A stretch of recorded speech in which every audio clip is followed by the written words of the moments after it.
Vamos direto ao ponto. Hoje, o nosso foco nesta análise é desconstruir uma das maiores e talvez mais prejudiciais ilusões do mundo corporativo moderno, a ideia de que estar sempre ocupado, naquela correria sem fim, é sinônimo de verdadeira produtividade.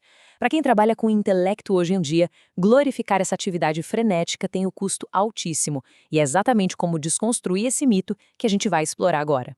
Bom, a história começa com um exemplo de sucesso altamente contraintuitivo e, convenhamos, bem peculiar. Lá em 2011, Lin-Manuel Miranda já era considerado um gênio, mas ele estava enfrentando um bloqueio criativo gigantesco em Nova York. A pressão por uma nova obra-prima era absolutamente esmagadora, e tentar sugar a criatividade à força simplesmente não estava funcionando. Então qual foi a solução? Uma viagem, sem agenda nenhuma, para uma cidade super tranquila no México. Fui ali, deitado numa rede sem prazos, sem distrações, fazendo literalmente nada, que a primeira faísca surgiu. Aquele período de lentidão intencional acabou gerando um marco histórico. Se tornou o berço do estrondoso sucesso da Broadway, Hamilton. O que nos leva a um questionamento muito provocativo para qualquer profissional com grandes ambições. E isso meio que introduz perfeitamente a nossa tese central aqui. E se o grande segredo para produzir um trabalho de verdadeira excelência não for trabalhar mais duro e cada vez mais rápido, mas sim desacelerar? Vamos entrar na seção 1, o paradoxo da realização. Por que a correria está falhando com a força de trabalho moderno? Para entender como esse modelo atual de atividade constante se tornou uma armadilha, a gente precisa dar um passo atrás e olhar para a evolução do próprio conceito de trabalho. A cultura moderna de tentar abraçar o mundo está basicamente falhando em criar um ambiente onde as pessoas possam prosperar. Olha só, lá na década de 1920, a eficiência era medida nas linhas de montagem das fábricas. Até aí tudo bem, mas quando o chamado trabalho do conhecimento surgiu de fato na década de 1950, a gente cometeu um erro crasso. As métricas puramente industriais foram importadas direto para dentro dos escritórios. É um absurdo pensar que tarefas cognitivas supercomplexas hoje em dia ainda são julgadas pelas mesmas métricas ultrapassadas de uma fábrica do século passado. Em contraponto a isso, a partir dos anos 80, na Itália, começou um movimento slow, que rejeitava essa vida acelerada. Um movimento que pavimentou o caminho para o que a gente vê hoje, uma mentalidade estruturada focada na desaceleração intencional. E é exatamente aqui que entra o material que baseia a nossa análise.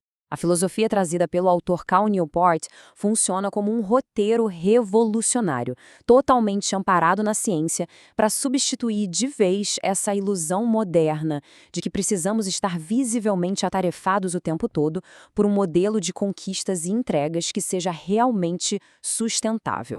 O que nos leva à seção 2, a armadilha da pseudoprodutividade.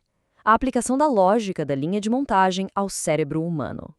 Agora, vamos focar no grande vilão dessa história toda. A falha brutal está em tentar medir o valor dos profissionais baseando-se na sua atividade aparente. O contraste temporal aqui é fortíssimo. Na era industrial, a métrica envolvia um resultado físico, puramente linear, tipo quantas peças eram montadas por hora. Mas o trabalho do conhecimento exige um esforço cognitivo dinâmico, totalmente não linear. Sabe a lei de Goodhart? Ela diz que, quando uma medida se torna meta, ela perde o valor como medida. Ou seja, transformar o parecer produtivo no alvo principal garante que a produção intelectual real seja deixada em segundo plano.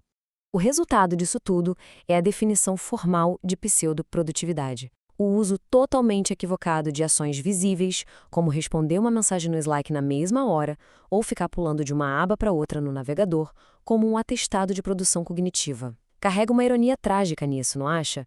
O esforço ativo de parecer extremamente atarefado destrói a própria capacidade de executar os projetos pelos quais os profissionais são contratados e valorizados. E olha, esse embate filosófico é sustentado por números implacáveis do mundo dos negócios. Para colocar isso em perspectiva, estamos falando de um custo colossal estimado em 8,8 trilhões de dólares. Isso é o que o mundo perde todo ano, globalmente, só pela falta de engajamento generalizada que essa armadilha mental causa nas equipes e nas corporações. E esses números ilustram de uma forma muito profunda e bem preocupante o imenso custo humano de tudo isso. Baseado em dados recentes de pesquisas consolidadas com mais de 10 mil profissionais pelo mundo todo, a gente vê que 42% da força de trabalho relata sofrer de burnout. Esse esgotamento sistêmico é a prova humana, nua e crua, de que forçar a velocidade cognitiva tem resultados simplesmente devastadores na saúde de quem produz.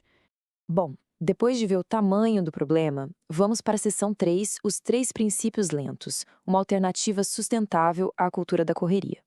Agora que expomos as feridas do sistema, é hora de focar nas soluções. Vamos ver os componentes práticos e acionáveis projetados para substituir permanentemente essa urgência tóxica.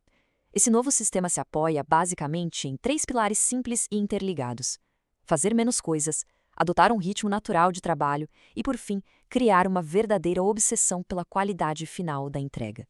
Vamos detalhar o primeiro princípio: fazer menos. E não estamos falando de trabalhar com menos impacto, mas sim com mais inteligência. O grande gargalo aqui é aquela carga mental de tentar realizar dezenas de tarefas que nunca terminam.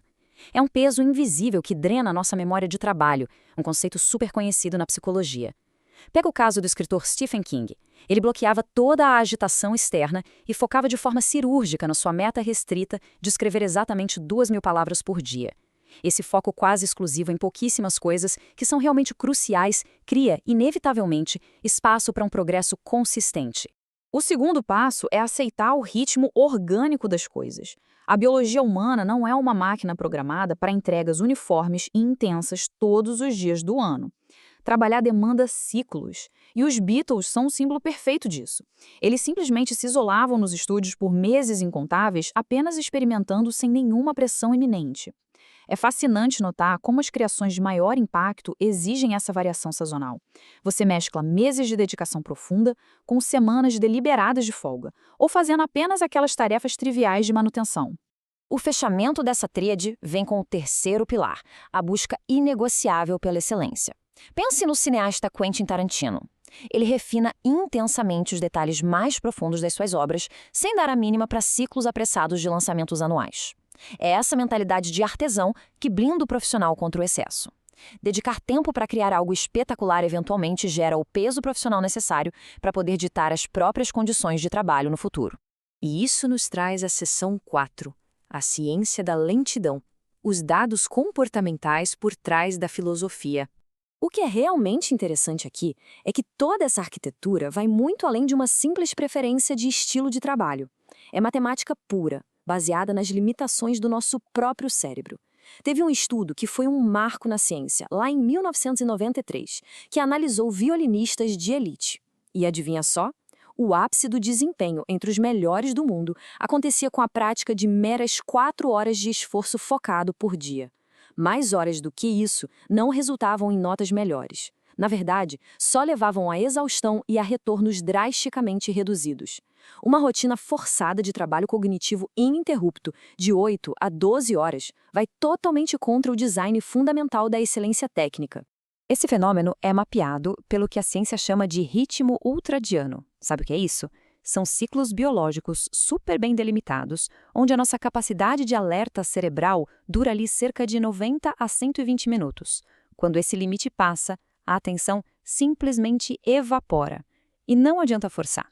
Apenas um tempo genuinamente não estruturado, bem longe da fonte de esforço, é que permite a recuperação necessária para que outro ciclo produtivo possa começar. Chegamos então à seção 5, escapando da armadilha da sobrecarga. A implementação prática para o profissional com restrições. A gente sabe que muitos ambientes de trabalho são rigidamente hierárquicos. Então, como incorporar essas táticas sofisticadas sem ter autonomia plena e sem precisar pedir licença para o chefe para dar uma desacelerada? O pulo do gato é focar em pequenas intervenções organizacionais. Primeiro, começa reduzindo silenciosamente o peso daquelas tarefas só para manter as aparências, aquelas que ninguém sentiria falta. Depois, cria um atrito estruturado, exigir um contexto completo antes de aceitar entrar em um projeto novo. Logo em seguida, tenta criar picos sazonais de intensidade. Isola uma época para execução extrema, seguida de períodos mais leves. E, para manter o caos bem longe, a regra de ouro é forçar a separação física dos projetos em andamento, colocando tudo num quadro visível para comunicar com clareza quais tarefas ainda estão na lista de espera. Para fechar todo esse raciocínio e pensar em resultados que realmente deixam um legado, fica aqui uma pergunta. Se existisse um cenário onde o sucesso de uma carreira fosse avaliado puramente pela sua qualidade e pelo impacto extraordinário gerado, sem prestar qualquer consideração ao imenso volume de horas batendo ponto, o que precisaria mudar na rotina logo amanhã de manhã? Essa é a fronteira final que precisa ser atravessada por quem busca criar verdadeira profundidade na própria trajetória, sem abrir mão da saúde e da vitalidade.